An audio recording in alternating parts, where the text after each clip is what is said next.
வணக்கங்க. இது என்னோடய 3வது video.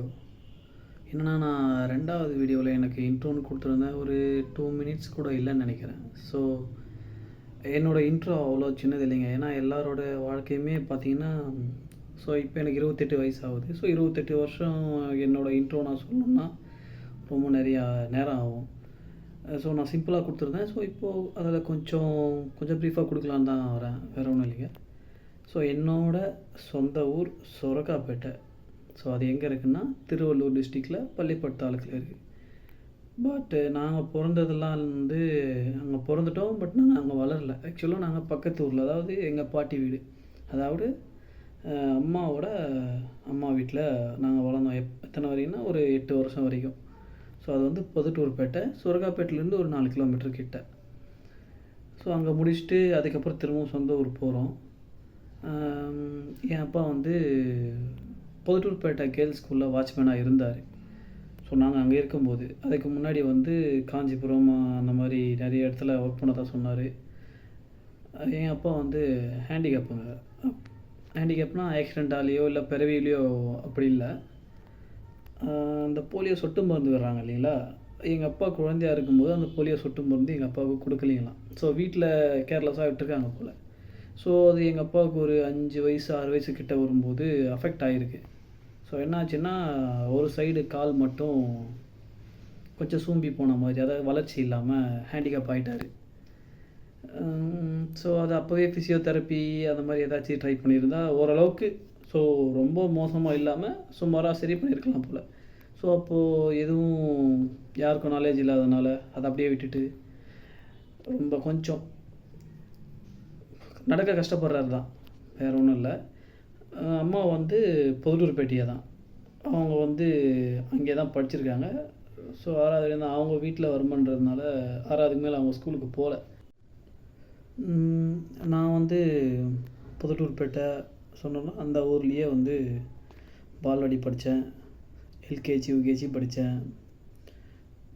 First standard second standard அங்கே தான் படித்தேன். ஸோ அதுக்கப்புறம் 2004 மே வந்து சொர்க்காப்பேட்டை, அதாவது எங்களோட அப்பாவோட பிறந்த ஊருக்கு போகிறோம். ஸோ அங்கே தான் elementary school 3rd standard join பண்ணேன். ஸோ 5th அங்கே தான் முடித்தேன். அது முடிச்சுட்டு அங்கேயே ஊர்லேயே +1 +2 வரையும் படிச்சுட்டேங்க சொர்க்காப்பேட்டையிலேயே. எனக்கு வந்து ஒரு தம்பி ஒரு தங்கச்சி. பெருசாக அப்போது எங்கள் அப்பா வாட்ச்மேனுங்கிறதுனால பெருசாக சேலரி கிடையாது. ஸோ அவர் எங்களை படிக்க வைக்க கஷ்டப்பட்டார் தான். ஏன்னா எனக்கு தெரியும், நான் கண்கூடாக பார்த்துருக்கேன் எங்கள் அப்பா எவ்வளோ கஷ்டப்படுவாருன்னு. ஸோ அவர் ஒரு ஹேண்டிகேப்பு. அவர் வந்து ஸோ ஒரு 5 கிலோமீட்டர் தள்ளி இருக்கிற ஸ்கூலுக்கு டெய்லியும் இங்கேருந்து சைக்கிளில் தான் போயிட்டு வருவார். ஏன்னா அப்போ சேலரி எவ்வளோ கம்மி, அதை வச்சுட்டு 2 ஆம்பளை பசங்களை படிக்க வச்சுக்கிட்டு அவங்களுக்கு சாப்பாடு கொடுத்துக்கிட்டு ஒரு பொம்பளை பொண்ணு வச்சுக்கிட்டு அவங்களுக்கு தேவையானதெல்லாம் பார்த்துக்கிட்டு. ஸோ எங்கள் அப்பா வந்து எங்களை மட்டும் பார்த்துக்கல, எங்கள் பாட்டி எங்கள் அப்பாவுக்கு கண்ணு தெரியாத ஒரு அத்தை. ஸோ அவங்க அன்மேரிட் தான். அவங்களையும் வீட்டில் எதாவது வச்சுட்டு பார்த்துட்டு இருந்தாங்க. ஸோ அவங்களுக்கு ஆகிற மெடிக்கல் எக்ஸ்பென்ஸ் அது இதுன்னு நிறைய செலவு. ஸோ ஒரு சாதாரணமாக வாட்ச்மேன் சேலரி அந்த டைமில் வந்து எங்கள் அப்பாவுக்கு வந்து 2004 நான் சொல்கிறேன், 2500 என்னமோ அவ்வளோதான் சம்பளம். ஸோ அப்போது நாங்கள் பொதுட்டூரில் இருக்கும்போது எங்கள் அப்பாவுக்கு வந்து 1500 சம்பளம் இருக்கும்போதே வீட்டு வாடகை 500 கொடுத்துருக்காரு. ஸோ 1/3 ஆஃப் எங்கள் அப்பாவோட சேல்ரி வெறுமனே அந்த வீட்டு வாடகைக்காக மட்டுமே கொடுத்துருக்காருங்க. பார்த்துக்குங்க. அப்போது பேலன்ஸ் இருக்கிற அந்த 1000 வச்சு இவ்வளோத்தையும் எங்கள் அப்பா மேனேஜ் பண்ணியிருக்காருன்னா உண்மையிலேயே எங்கள் அப்பா கிரேட் தாங்க. எனக்கு நான் வந்து ஒரு ஆவரேஜ் ஸ்டூடெண்ட் தான், ரொம்ப மார்க் எடுக்கிற மாதிரிலாம் கிடையாது. ஸோ எலிமெண்ட்ரி ஸ்கூல் அதர்வைஸ் அந்த LKG UKG first standard second standard படிக்கும்போதெல்லாம் ஸோ நல்ல ரேங்க் வருவேன். ஸோ ஒரு 3rd 4th 1st 2ndலாமும் வந்திருக்கேன். என்னன்னு தெரியல, ஹை ஸ்கூல் போனதுக்கப்புறம் ரேங்க்ஸ் ஒன்றும் அந்தளவுக்கு வரலை. ஒரு 6th 4th 5th so 1st 2nd 3rdக்கு என்னால் போக முடியல. ஸோ ஆவரேஜ் தானேங்கிறதுனால அப்படியானு எனக்கு புரியல. நெக்ஸ்ட்டு நான் 10th எடுத்த மார்க்கு வந்து 500க்கு 460. ஆக்சுவலாக அந்த வருஷம் தான் வந்து சமச்சீர் கல்வி வருது. 2011 to 12 பேட்ச் நான் 10th. ஸோ வந்து எங்களுக்கு புக் இஷ்யூ பண்ணவே டிலே ஆகிடுச்சு. ஏன்னா ஏதோ சம்திங் கேஸ் போட்டு எங்களுக்கு டிலே ஆச்சா என்னன்னு எனக்கு சரியாக தெரியல. ஸோ ஜூனில் எங்களுக்கு புக்கு கொடுக்கல, ஜூலையில். ஓகே, யா, ஜூலையில் கொடுக்கலன்னு நினைக்கிறேன். ஸோ ஆகஸ்ட்டு கிட்டே இல்லை ஜூலை லாஸ்ட்லேயே தான் புக்கு கொடுத்தாங்க. ஸோ அதான் ஃபஸ்ட்டு டைம்ன்றதுனால ஸோ ஓகே, சிலபஸ்லாம் நல்லா தான் இருந்துச்சு. அதனால தான் மேபி நான் 460 எடுத்தேன், என்னன்னு தெரியல.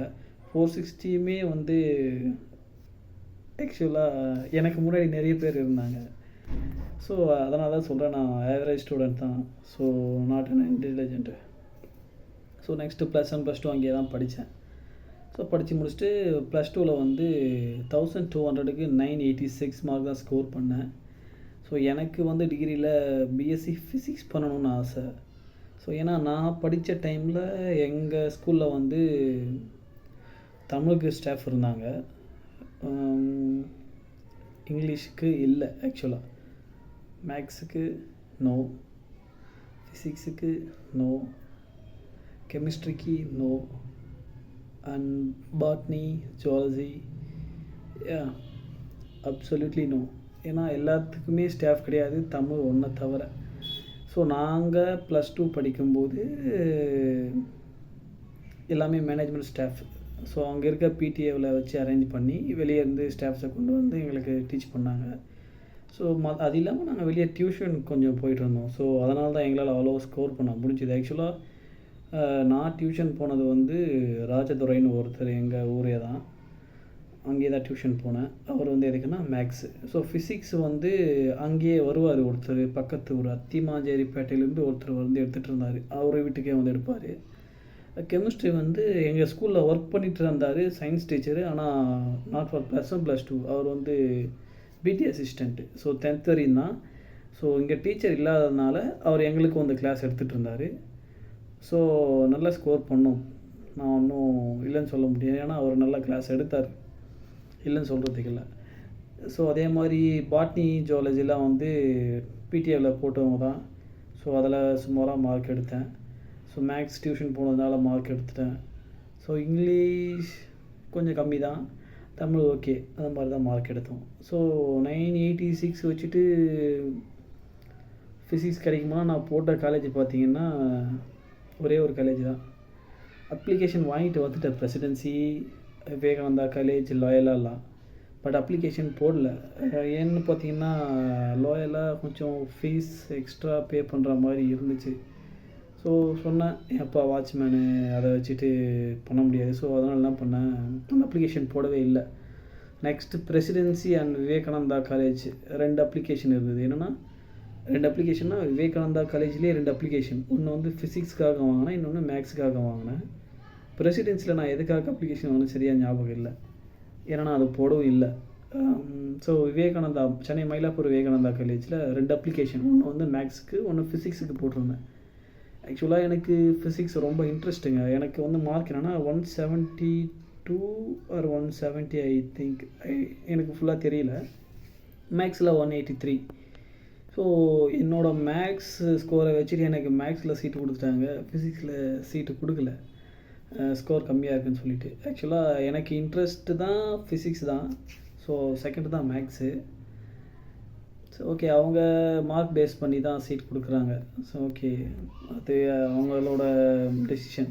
ஸோ எனக்கு வந்து நான் வேறு எங்கேயும் அப்ளை பண்ணலை, இங்கே தான்றதுனால. ஸோ நான் மேக்ஸ் போய் ஜாயின் பண்ணிட்டேன். மேக்ஸ் ஜாயின் பண்ணதுமே கூட என்னோடய விருப்பம்தான். ஏன்னா நான் முதல்ல வாங்கினது 2 காரணமே, ஸோ என்னோடய first choice physics, second choice maths. So அதனால தான் 2 அப்ளிகேஷன் வாங்கி எது கிடைச்சாலும் ஜாயின் பண்ணுற மாதிரி தான் போட்டேன். ஸோ அட்மோஸ்ட் இன்ட்ரெஸ்ட் வந்து ஃபிசிக்ஸ் தான். ஸோ எனக்கு அது கிடைக்கலன்றதுல கொஞ்சம் வருத்தம் தான். பட் பரவாயில்ல, மேக்ஸும் எனக்கு பிடிச்சதுன்றதுனால ஸோ நான் ஜாயின் பண்ணிட்டேன். என்னோடய கோர்ஸை முடிச்சுட்டு ஸோ 2017 முடிச்சுட்டு வரேன். 2017 சொன்னல புதுட்டூர்பேட்டை, எங்கள் ஊர் பக்கத்தில். ஸோ அங்கே தான் பிஎட் பண்ணுறேன். அது ஒரு ப்ரைவேட் காலேஜ் தான், கவர்மெண்ட் காலேஜ் கிடையாது. டிவிஎம் எஜுகேஷனல் இன்ஸ்டிடியூஷன் சொல்லிட்டு. ஸோ ஓகே, நான் அங்கே தான் ஜாயின் பண்ணுறேன் 2017 to 19. ஸோ நான் ஜாயின் பண்ணுறதுக்கு ஒரு வருஷத்துக்கு முன்னாடி பிஎட் வந்து 2 வருஷமாக பண்ணிட்டாங்க. அதுக்கு முன்னாடி வரையும் பிஎட் வந்து 1 வருஷம்தான். ஸோ இதில் வந்து ஸோ நான் 2 வருஷம் கோர்ஸாக போய் ஜாயின் பண்ணுறேன். இது முடிச்சுட்டு 2019 முடிக்கிறேன். முடிச்சுட்டு நெக்ஸ்ட் என்ன பண்ணலான்னும் போது Tiruttani Subramaniya government college arts and science அதில் போய் எம்எஸ்சி மேக்ஸ் அட்மிஷன் போட்டுட்டேன். ஸோ ஏதோ ஒரு ரீசன் எனக்கு அங்கே பிடிக்கல, என்னன்னு சொல்ல தெரியல எனக்கு எக்ஸாக்டாக. ஸோ அங்கே டிஸ்கண்டினியூ பண்ணிவிட்டு கரஸில் எம்எஸ்சி மேக்ஸ் போட்டுட்டேன் தமிழ் யூனிவர்சிட்டியில்.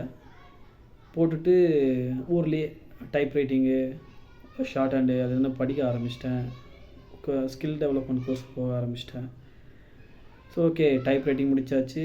Type writing both senior and junior முடிச்சிட்டேன். ஸ்டெனோ வந்து தமிழ் அண்ட் இங்கிலீஷ் ஜூனியர் மட்டும்தான் முடிச்சிருக்கேன். அதுக்குள்ளே வந்து கவர்மெண்ட் எக்ஸாம் எழுதி, அதாவது யூனிஃபார்ம் ரெக்ரூட்மெண்ட் போர்டில், தமிழ்நாடு யூனிஃபார்ம் ரெக்ரூட்மெண்ட் போர்டில் எக்ஸாம் எழுதி 2022 ஜூன் 9 அப்பாயின்மெண்ட் ஆகிட்டேன். ஸோ எங்களுக்கு அப்பாயின்மெண்ட் ஆனதை நான் பின்னாடி ஒரு தனி வீடியோ போடுறேன். ஏன்னா அது கிட்டத்தட்ட ஒரு 3 வருஷம் கம்ப்ளீட் ப்ராசஸ் அது. ஸோ நான் அதை பற்றி பின்னாடி தனியாக வீடியோ போடுறேன். ஸோ நான் இப்போ வேலை செய்கிற department Tamil Nadu fire and rescue service. நான் வேலை செய்கிற station Tiruvallur fire and rescue station, Tiruvallur.